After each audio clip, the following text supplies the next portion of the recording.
Hey guys, it's Brooke, and I know I'm looking rough. I've been working, I'm still not finished, but I'm losing the light, so I wanted to do a quick garden tour.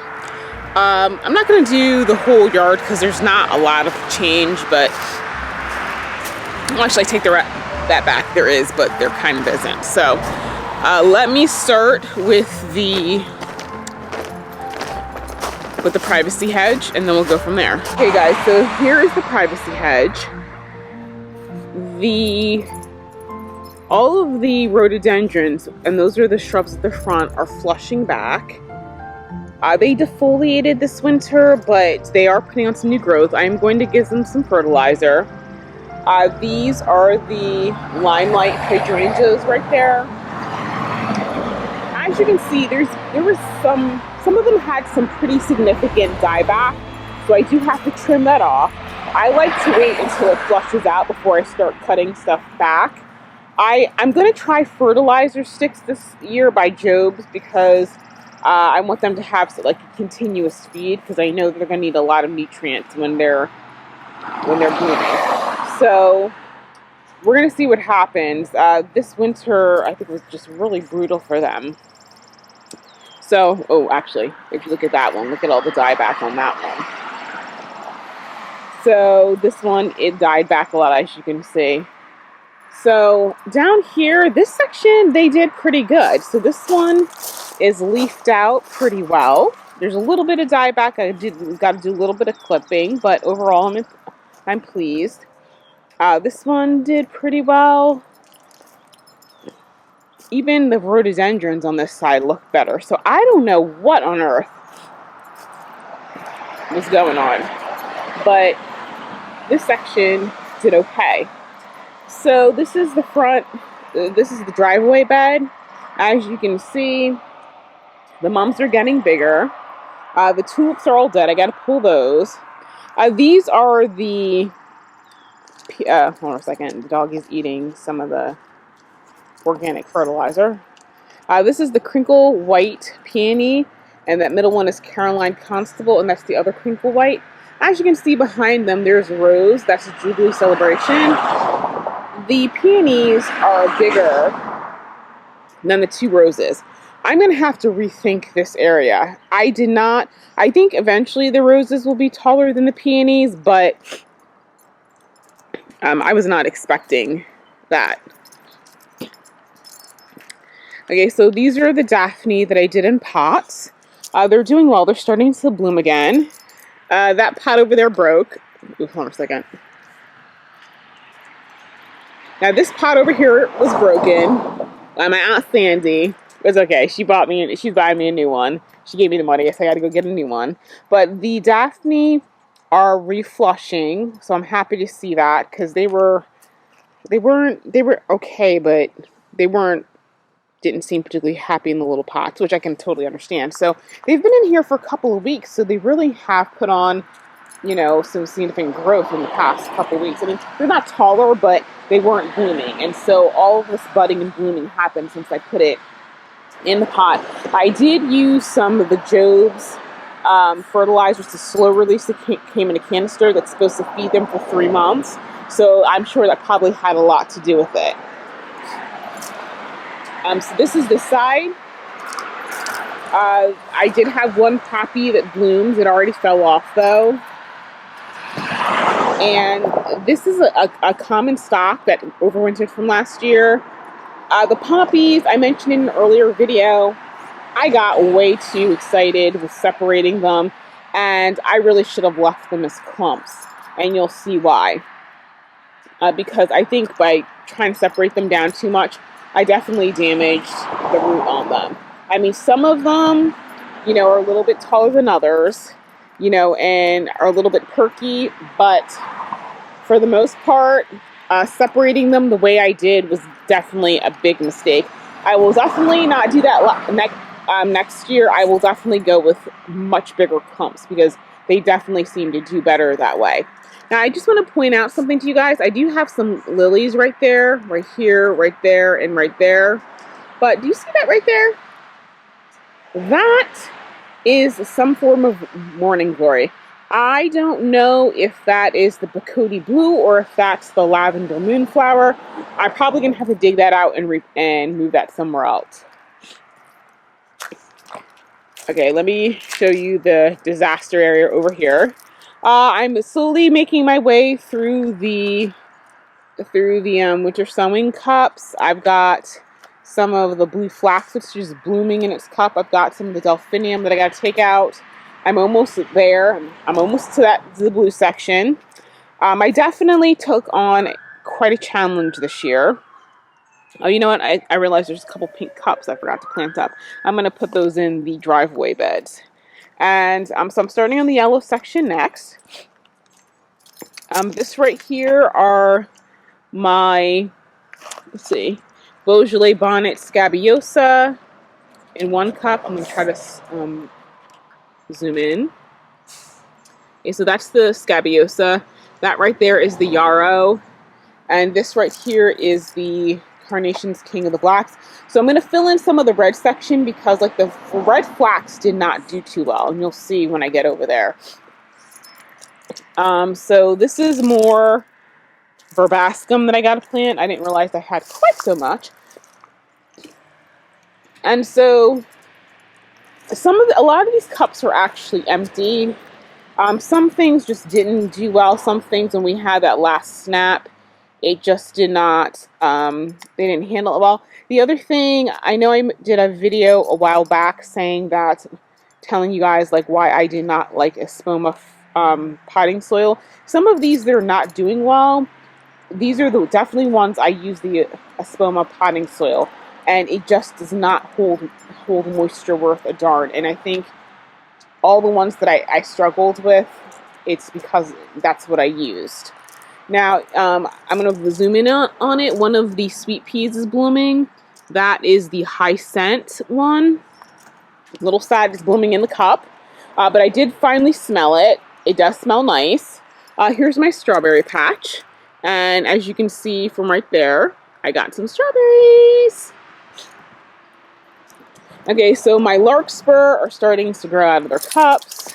The yellow section, this is what I'm going to be working on starting tomorrow, because these sunflowers really need to get in the ground.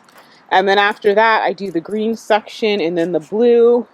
I'm hoping the larkspur can hold on for a little bit. I may skip ahead to do the blue section because the green section, which is right there, may be able to sit for a little bit. But I definitely want to get all the sunflower out of the cups so they can be happy. And here is the sunset garden. That is Graham Thomas. That right there is Teasing Georgia. And there is another Teasing Georgia. Ooh, another Teasing Georgia over there. I had some leftover plants from the orange section, so I planted them right here. It's a combination of calendula, snapdragons, there's a lone peach scented 4 o'clock, and that sort of thing. Okay, this is the digitalis, which I do like the color, but I had a little issue with the bearded irises. So yeah, I was supposed to have orange and pink. I don't even know where, like, I don't know what happened here. That one came out purple, so I'll have to dig that one up at the end of the season. So now let's go back the other way.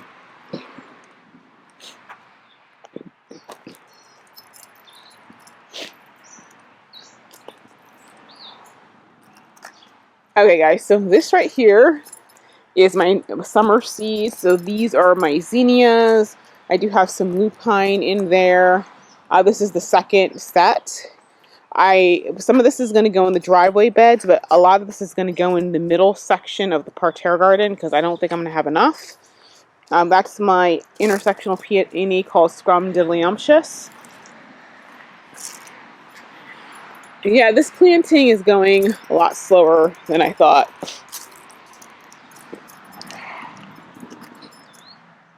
Okay guys, that's germander. That's 200 of those. Those are for the hedge. This rose right here is called Mill on the Floss. It's a David Austin rose. Hang on. It's a David Austin rose. It was introduced last year, and it's got a really pretty scent. Okay guys, here's more of my seed starting. There's more yellow cups over here. This was, if you guys remember, I posted a picture about Brooks Garden Center. That was on the side of my house. I moved them all the way over here because I have hoses, and I was over here and I was constantly forgetting to water them properly. So they're all doing much better now. So some of the little trays are tilted because I wanted it to drain with water. We got a lot of rain. So there's more yellow. So yeah, I have a lot to plant up for yellow, and those are more dahlias. Okay guys, this is Carding Mill. It's blooming again. It's so pretty.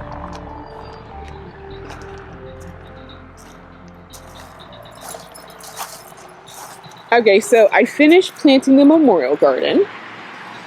And so this is the one for my paternal grandfather. And so the colors in this one are green, pink, and white. So the white Snow Country dahlias are coming up. At least one of the green twister echinacea is definitely flowering right there. And none of the peonies, which are green halo, bloomed this year. So a little upset about that one. This is the section for my maternal grandfather. So his colors are red and white. And so that's Tessa the D'Urberville Rose, which I need to deadhead, and I'm going to cut it back. So do a rejuvenation prune, a small rejuvenation prune. I also have some white Shasta daisies in here, and you know what? I think I also put some dahlias in here. Oh, I did. I don't remember which ones. I think I put Soul Man in here. So anyway, the poppies are all red and they're going to bloom. The sun definitely has faded out the colors because they're actually looking more purple than red. So that was a little bit unfortunate. But like I said, next year I'll do better with the poppies. I won't separate them like that. So this is the section for my paternal grandmother. Her colors are yellow and purple. So as you can see, Charlotte, which is the rose, yellow was her favorite color. I put a Charlotte rose in here. It's blooming today. And then there's some amazing gray poppies, and they're small, but they're a little faded by the sun. The iris already bloomed, and that's unfortunate. I do have a chrysanthemum in here, and it's one of the ones I got from Bluestone, so let me tell you which one it is. It's the Peace, it's Mum Peace, so it's a buttery yellow. Are you trying to look in the fountain, Bumpy? What you doing? Trying to look in there? He doesn't usually take that much interest in the fountain.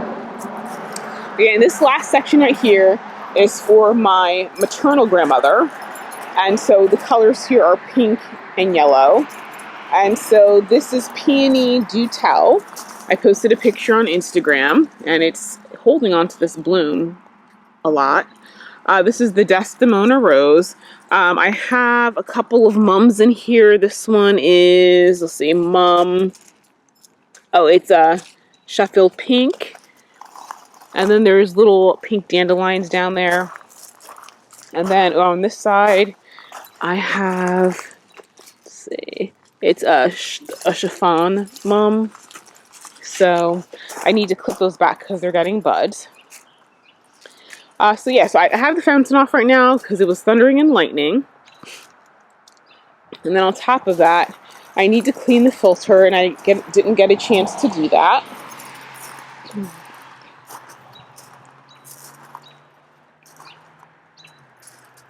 So it's kind of weird how still the pool is right now.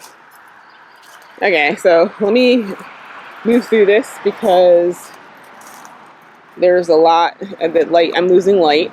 So this is the pink section. Everything, let's see, the little blooms right here, that was Mountain Garland Clarkia, it already bloomed. I think it'll reflush again. It's a perennial, so it'll come back. There are some poppies down here. Let's see. Those right there, that's Angel's Choir. It's a mix. I did put some Antwerp hollyhocks in here. There's some pink. I forgot which. I put some, I can't remember which peonies I put in here in this section. I think it's Peony Celebrity, maybe? I think. I don't remember. Now I'll have to look that up. The gladiolas are coming up. The sweet peas are starting to put on growth. The little spiky things, those are pink carnations. Let's go down here. Then this is the second pink section. That is the Boscobel rose. I put some dahlias in here, and quite frankly, I don't remember which ones they are. I'll have to wait till they bloom. I want to say like it was peony, not Dutel, Takeoff maybe down here, and I can't remember what I put in this section. And let's see. It's really this. Oh, I think there's some nasturtium somewhere down here, or maybe not. No, there's no nasturtium. Okay, this is the red section, guys. Look at this red section. It's huge. These are the poppies. This one right here, which is really big, that's Flemish Antique. That back there is the Gideon Dahlia. And the sunflowers are doing well. The hollyhock is putting on some serious growth. Some of the red flax did okay, but I have some new red seedlings that I'm going to fill in here. On top of that, I'm starting some red zinnias, like the Queen Lime Red. Some of that will get filled in because I don't like having those spots open like that. Also, I'm going to put a couple of yarrow in here. So, like, I'm probably going to put a yarrow there, maybe a yarrow there, like, because they'll get kind of big. A yarrow there. I'm going to start some more yarrow because I do like them. And like I said, I got this whole section in here and on the other side to fill. Okay, so this is what I did today. This is the orange section. And so I've got the drip tubing down. I've got it all fertilized. Bumper Street, don't eat that. I've got all of the dahlias planted. I've got the sweet pea in. So I'm going to hook up the irrigation tonight and turn it on, just to make sure that it's working. And then I'm going to try to mulch all of this tonight so that it's covered. And then tomorrow I'm going to start this. And so this is the yellow and then green section. So the green section will start, I'm trying to think. I think right about here, from here down. So I think this green section, I'm going to do maybe green and yellow or green and white. And then the green section on the other side, I think I'm going to do green and pink. Because, for example, I want to use the green twister coneflower. I'm going to do like the zinnia, the little queen lime with blotch, which has pink in it. And then those are the two blue sections. And then, of course, I've got this stuff. So, I'm still trucking away. I probably should have gone a little easier with the plantings this year, but you know what? I'm a gardener. When do we ever do anything, in a reasonable manner? I just wanted to make sure I had enough, and I will. Some of the things that bloom once the sweet pea, I may miss some of the blooms on some of the ones, like the white hyacinth, because they're all seem to be blooming now. But I should, even if I get shorter blooms, at least I'll have some blooms, because last year I had like no success with the sweet pea, but then again, I grew them in much smaller containers. One thing I can say about having those solo cups is that they are big enough, they have enough room for things, that they are budding. I mean, the buds and the flowers may not be too big, but they do seem to be, happy. So that is it for the tour tonight, guys. I'm gonna go inside, put the pooch down, because he's like driving me crazy. Keeps pulling against me. Hopefully the camera's not too jerky. because I want to, like I said, I want to get the drip set up tonight. So thank you guys so much for watching, and I will see you guys in another video where I will be starting the yellow section. So good night, guys.